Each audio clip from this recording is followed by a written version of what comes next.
कृपाकांक्षी नहीं, आत्मलक्षी बनो। एक बार गुरु ने अपने सुयोग्य शिष्य से कहा, अब तुम साधना में परिपक्व हो गए हो, कब तक मेरे संग जुड़े रहोगे? जन कल्याण हेतु अब एकाकी विचरण करो।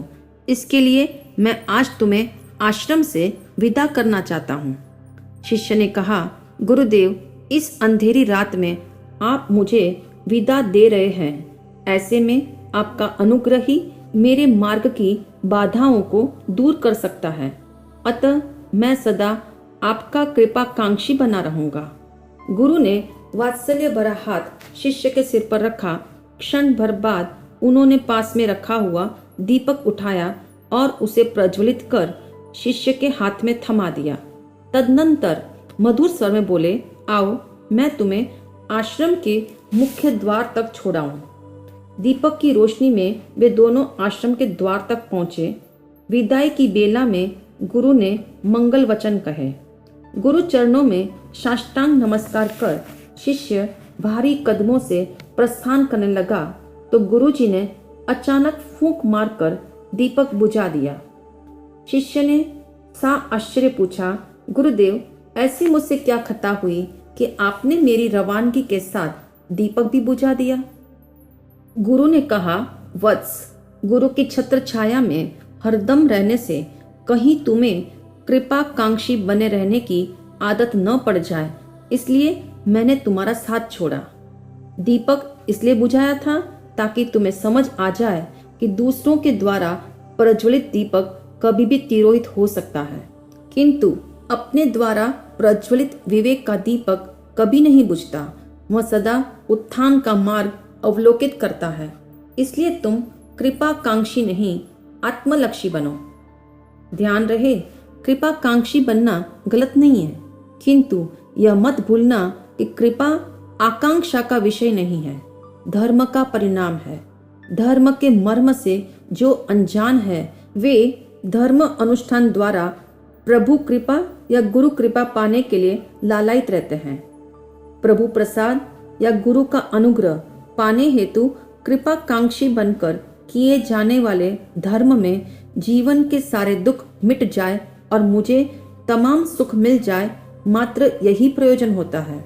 स्पष्ट है, प्राप्ति की कामना से किया गया कृपाकांक्षी धर्मानुष्ठान प्रवृत्ति रूप धर्म है। आत्मलक्षी बनकर धर्म करना सच्चा धर्म है। जो आत्मलक्षी बनकर धर्म क्रिया करता है उसके कर्मों की बैलेंस शीट धीरे धीरे नील हो जाती है। अतः जब तक मोक्ष ना मिले तब तक सजगता के साथ कर्म निर्जरा के लिए धर्म प्रवृत्तियां सतत करते रहना। जो आत्मलक्षी है उसकी पात्रता विकसित होती है। जैसे सरोवर बूंद बूंद से भरता है, ऐसे ही आत्मलक्षी भी धीरे धीरे लक्ष्य की ओर बढ़ता है। शिष्य ने अंत में पूछा, गुरुदेव, आत्मा का लक्ष्य ठोस बनाने हेतु मुझे क्या करना होगा?